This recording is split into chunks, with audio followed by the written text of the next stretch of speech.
تحفيزات اللي كان حديث على تحفيزات خارجيه للاعب اولمبيك صافي، تحفيزات خارجيه ماليه من فرق خارجيه، من فرق، يعني تحفيزات خارجيه من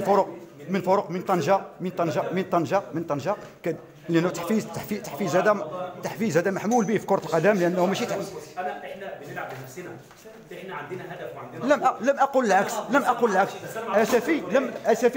اسفي لم تكن محتاجه الى تحفيز. التحفيز هو اللي خلقوا اللاعبين، خلقوا المدرب، ولكن التحفيز كان تحفيز خارجي من فريق اخر.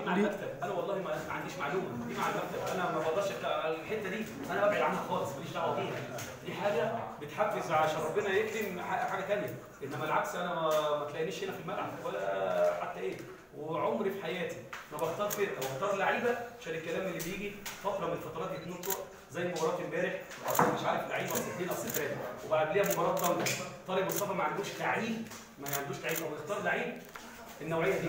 انا كل اللعيبه اللي بختاره لعيب اولا اخلاقياته عاليه، حتى لو كان 50% فنيا، انا بعرف 50% فنيا دي اوديه 60 و70 و80 و90%، انما الاخلاقيات عاليه مهما تعمل معاه مش هتقدر تحقق الاخلاق، لان الاخلاق ما بتتغيرش. لم نقل انها خارج الاخلاق، الاخلاق اهم حاجه.